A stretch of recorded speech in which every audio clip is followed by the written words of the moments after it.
everyone. I get to do another first listen today to an artist that, well, is a very big name because even I know the name, and that is Elton John. Well, let's see. What do I know about him even before I read anything about him? I believe he's British, and he's very famous. This is starting to sound ridiculous. I never thought of him as being a rock musician. Somehow I have the idea in my mind that he's a composer of movie scores. It's possible I've even watched a movie with him in which he was the composer, but I don't know. Anyway, that's about as much as I can pull out of my head right now. So, I'm curious to see what this is. Remember, you can always check out my Ko-fi and Patreon pages if you want to support this journey as I explore music that is new to me, artists and composers that are new to me, primarily in the rock genre. And let's see what I have to learn about Elton John. Sir Elton Hercules John. Who would name their child Hercules? That's kind of cool, though. What boy wouldn't like his middle name to be Hercules as he walks around the playground? I'm Hercules. Sir Elton Hercules John is a British singer, pianist, and composer, acclaimed by critics and musicians, particularly for his work during the 1970s and for his lasting impact on the music industry. His music and showmanship have had a significant impact on popular music. His songwriting partnership with lyricist Bernie Taupin? I'm not sure, should I pronounce it Frenchly or Englishly? I'm going to say Taupin just because I don't know. Bernie Taupin is one of the most successful in history. John was inducted into the Rock and Roll Hall of Fame in his first year of eligibility in 1994. He and Taupin had already been inducted into the Songwriters Hall of Fame in 1992. John was appointed a Commander of the Order of the British Empire, CBE, in 1995.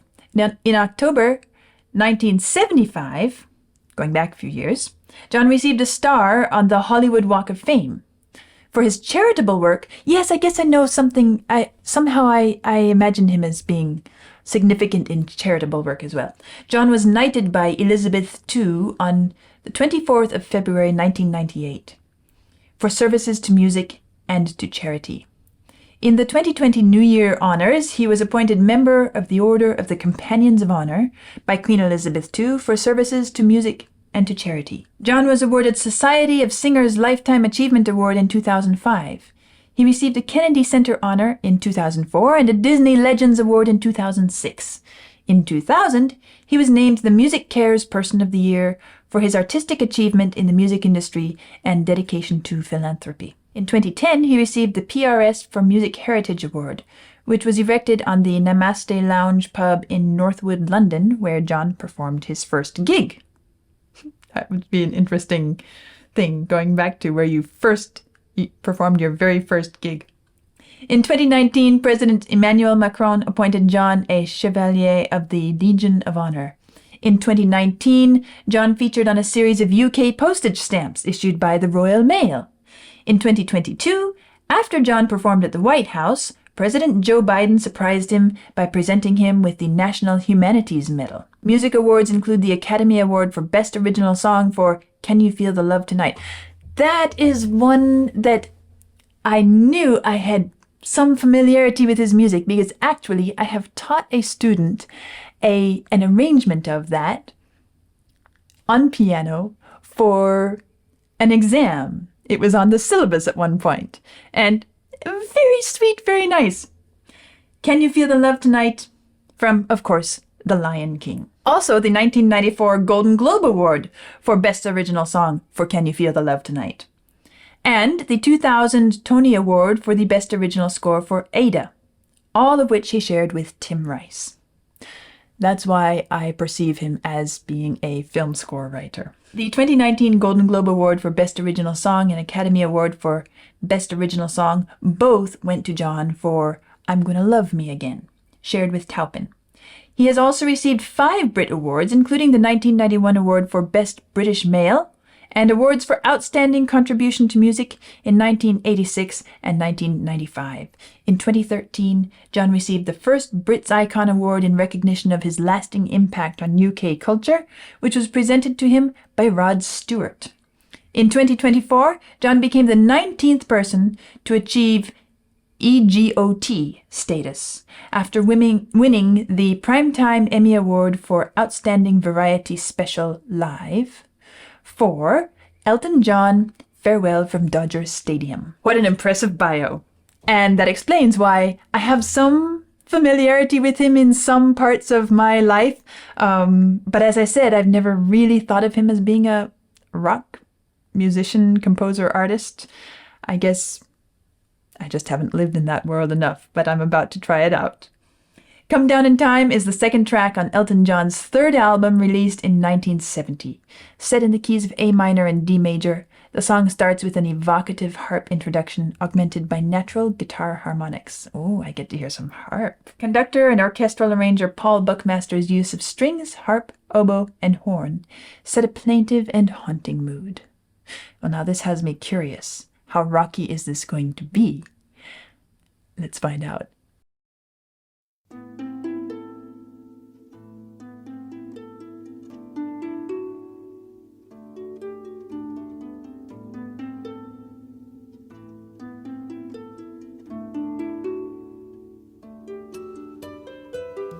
In the quiet, silent seconds, I turned off the light switch and I came down to meet you in the half-light the moon left while a cluster of nightjars sang some songs out of tune.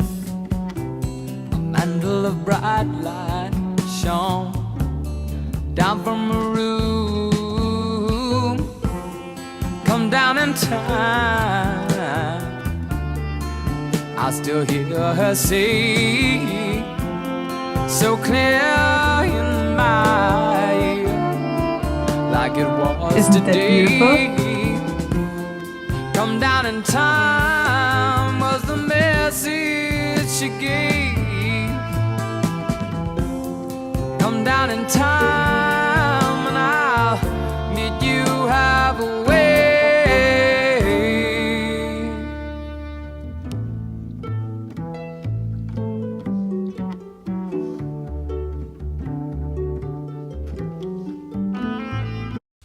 You know, one of the things that Vlad has said to me from time to time throughout this entire project has been, you know, you should really try to play in a rock band with your harp, or we should try to find someone who would collaborate some together. And I have always said, I just don't really imagine the harp suiting the rock style yet. I have a hard time envisioning it. Well, as I'm listening to this piece of music, I guess this is the one in which the harp has felt the most natural. Okay, it's true. There's Queen's Love of My Life. There's the Beatles' She's Leaving Home. I've listened to both of those. They were basically my first ones I heard. And they do feature the harp. But those are song-specific. And Love of My Life is, I mean, it barely qualifies as rock music. It does, but it really features the guitar, the piano, the harp. She's Leaving Home. It was mainly a special effect at the beginning. But as I've listened to a lot of the Beatles' music, it's great just the way it is. It shouldn't really be meddled with and have, if you put harp in there, it gets too complicated and multi-layered and well, that would be changing it, wouldn't it? And sure, we can do covers of things, but somehow I feel like it would destroy the spirit of the original to have had harp on all of their, as a regular part of their group. This song is the first one I listened to where the harp feels perfectly natural here. The harp, the oboe, strings, and yet it has enough of the percussive elements with the drums to, yes, I guess I would say that it's some form of rock music, isn't it? Soft and mellow but everything feels incredibly natural and it weaves in and out. And I love the multi-layered quality of the different instruments coming and going and the textural feel of it as well. It's very, well, the word that I keep coming back to is natural. Natural. It feels like it belongs this way.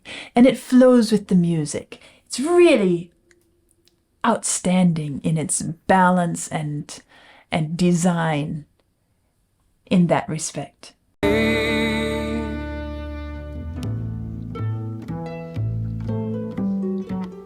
way the guitar and the harp, is that guitar or is that cello? I think it's guitar. And then the oboe comes in. Well, I don't know if and the drums give a little bit of a impetus there. hers yet, but a true love like hers is a hard love to get, and I walk most all the way, and I ain't heard her call, and I'm getting to thinking if she's coming at all.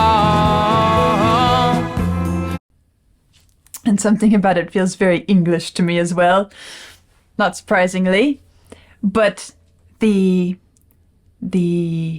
sweep of the strings, and you feel as if you feel the waves on the shore, and the abundant greenery, and there's this little bit of, well, it feels very pastoral in the sound setup and everything. And it also, I recognize his writing style from the movie scores he's done. And so it has a bit of a movie score quality to it, but without sounding, should I say, cheesy. It doesn't sound like somebody's just writing a Disney film movie score. This is rich, and it's colorful, and it's evocative, and it carries us along. It sweeps us away, and I enjoy it a lot. Come down in time, I still hear her say so clear in my ears. The strings coming down. Today, come down in time was the message she gave. Come down in time and I'll meet you halfway.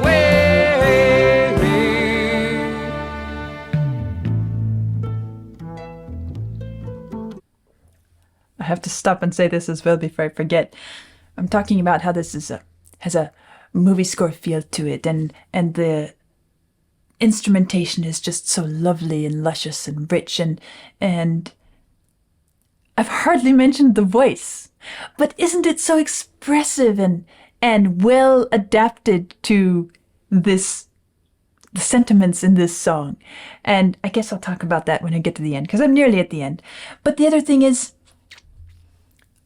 many of you have suggested that I explore progressive rock more because of the blend of classical with rock influences. I don't know if this falls in the progressive rock category. It might not really fit in a specific genre because it's so expansive and it has little tendrils that reach out different places. To me, I guess I enjoy this even more than pretty much any of the progressive rock pieces that I can recall. I don't dislike the progressive rock stuff I've listened to. It's been nice, and I do intend to explore more of it. But oftentimes it feels a little bit either contrived, like let's bring in some classical elements, or experimental, like we're bored with rock, so let's see what other things we can do with it. Sometimes senseless, like why did they put that there? It would have been just fine otherwise. And that's a very underexposed opinion, and so I'm not going to hold myself to it, and you shouldn't hold me to it either. But those are some of the impressions I've had along the way as I've tried out some of the progressive stuff. Yeah, it's nice, okay. Nothing that really has just made me go, this is incredible, and it couldn't work any other way.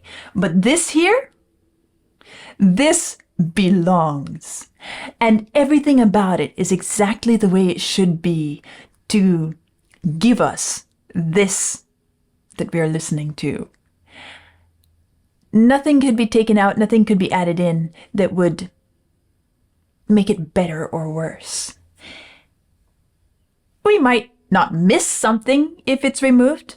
We might not dislike something if it were added. But I can't see it really enhancing the quality, because the quality here is so good.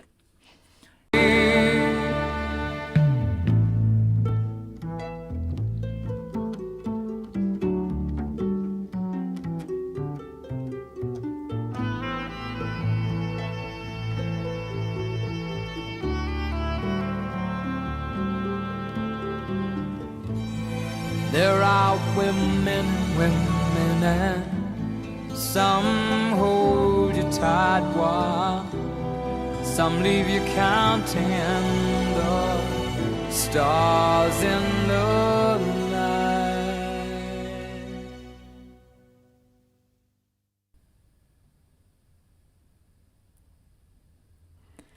That was truly beautiful. Now, I've talked about the texture a little bit along the way, and I guess I want to dwell on that for a minute or two, because I'm saying this is so perfect and it's so beautiful and it's so great. And why? What is making it that way?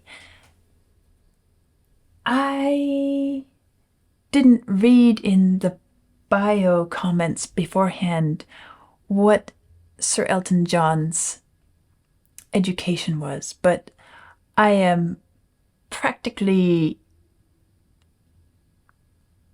positively certain that he is not self-taught. Because the way he handles things, of course it's very instinctive, and it's built based on years of experience and you could say self-teaching along the way, because any artist does that. But there's too much intricacy, too much detail that is so well created based on all that we study and master, to attempt to master. And he is a master of this. And I want to use texture as an example here. Let's go back to the beginning and listen to this opening. What do we have here? We have harp.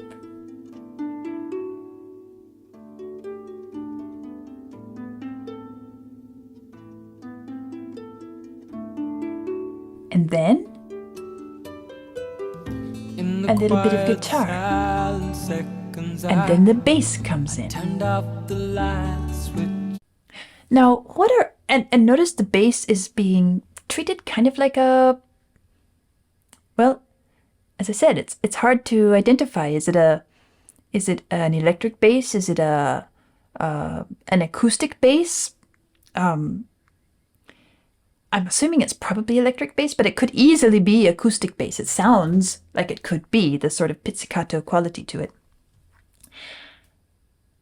What has he done with these instruments? He's treated them all in a way that they blend and mesh together, and they each bring their unique acoustic, sonic resonances and qualities of sound. But texturally, they are all about the same. The harp doesn't have a long sustain. Neither does a plucked guitar. Neither does a plucked bass. They all have this plucked string quality. And when you bring them all in together and let them flow and weave together, you get a nice depth with the bass, resonance. You have a nice ring and sparkle. But you don't have one instrument overpowering the other because they're all balanced and treated in a way that is very natural to it. And so that gives a beautiful textural tapestry into which the voice enters. And the voice is the first legato thing we hear, which sets the voice as king.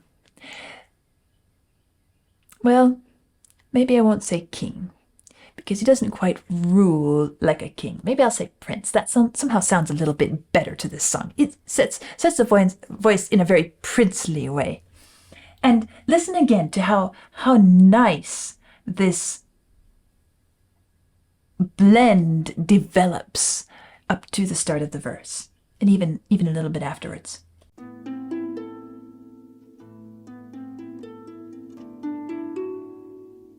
These long notes on my score, they are marked with ties and extra beats. They're supposed to sustain a long time, but you would hardly think of it because on the harp, they just fade away very rapidly.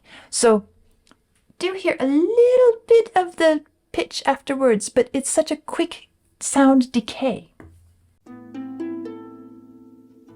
If it were a violin, it would be a completely different atmosphere here.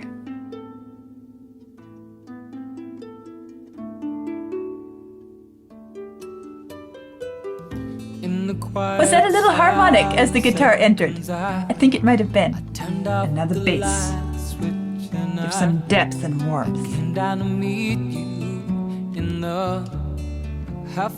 And they're sprinkled all through the range. And then, what comes next? The drums. And the drums are also being treated as a kind of resonance, textural resonance. Not big and crashy bangy taking over, but kind of in the same way, sprinkled, scattered here, there. In fact, even as they enter, he manages to get them to sustain just a little bit. I came down to meet you in the half-light, the moon left while the way he... And then they start scattering their own particular sonic qualities throughout this mix.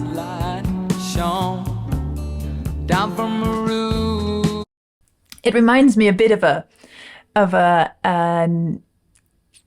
chandelier I saw once, which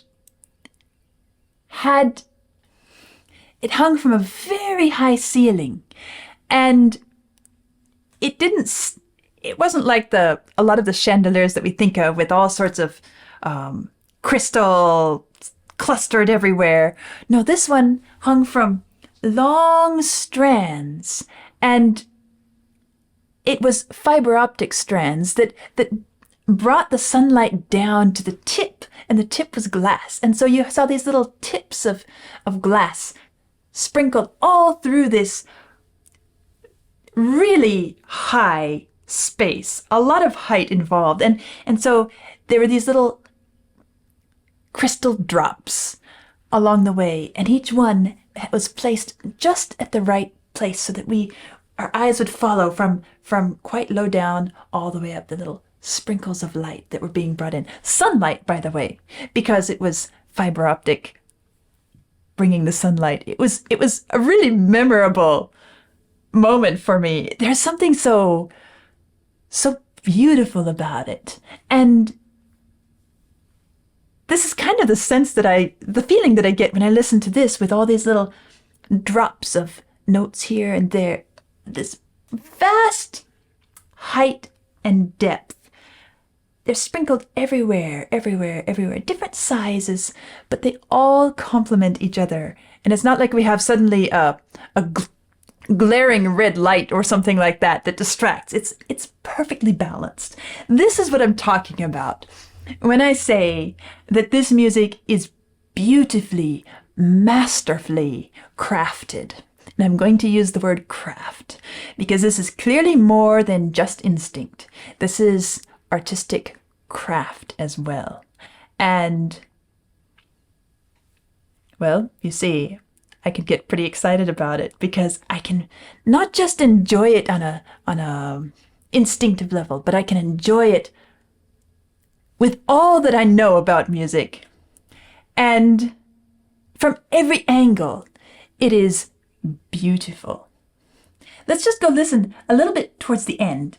And in this little interlude at the end before the voice comes in, let's notice the same thing, because that's the other thing. He's very consistent.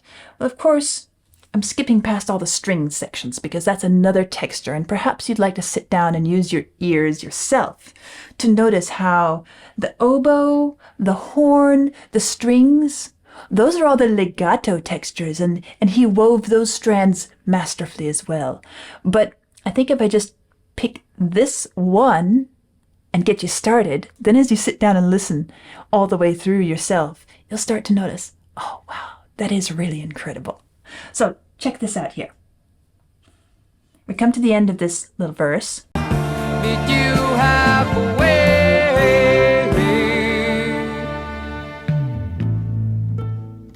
That was great. Was that drum, or was that bass, or was it a bit of each? You see how well balanced everything is. We think it might be one thing, and then we realize, oh, it was probably something else. But whatever it was, it made the transition from this big, powerful legato wash of sweeping sounds and the climax and the strength that we hear back to this same little raindrop chandelier textural quality with the plucked instruments.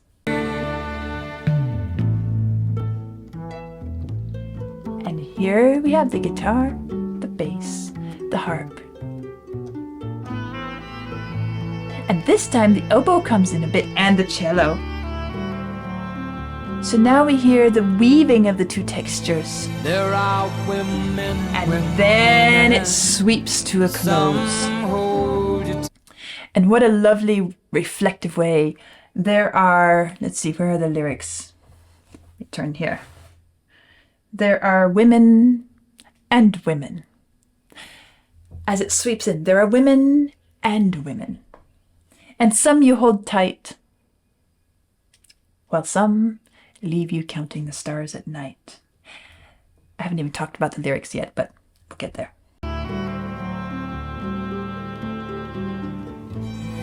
There are women, and some hold you tight while and there's the horn coming in. Some leave you counting the stars in the night.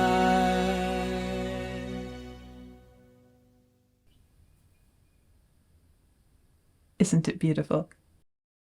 Well, you've seen me get all excited about getting to hear a piece of music by Elton John that I've never heard before. And I also really enjoyed reading all the bio stuff because I've never paid attention to that much about his music and work. And it's nice to put a little more context to the name. Now, these lyrics, I said I would get to them. they're so musical and evocative themselves. I feel like somebody could simply sit and read without any music, and somehow it puts me in the same mood. And that's the other thing I enjoy about this, is that somehow he's managed to set the music so that it is perfectly suited to the mood, the atmosphere that the lyrics bring out themselves. And that is really, really nicely done. In the quiet, silent seconds, I turned off the light switch. It's really quite poetic in the way the music of the language is placed. And I came down to meet you in the half light the moon left, while a cluster of nightjars sang some songs out of tune. Even a musical reference in there, some songs out of tune. I won't read the whole thing. You can do it yourself at your own pace. But everything about it is so natural, so musical, so evocative. It draws me in, and it makes me live in this moment. And this reflection on this woman that left such an impact on him. And this phrase, come down in time. What really is meant by that? You can read it several different ways, couldn't you? Come down in time. Does that mean come down in time, meaning don't be late? Come down in time. Or come down in time, somehow descend through time, in time. Not through, but in. It's a nice little phrase to explore on its own as well. A really lovely piece of music. And, well, there I have my first listen to Elton John's Come Down in Time. This will probably go on a playlist of mine somewhere, because it is truly, as I said, beautiful. I'll see you soon.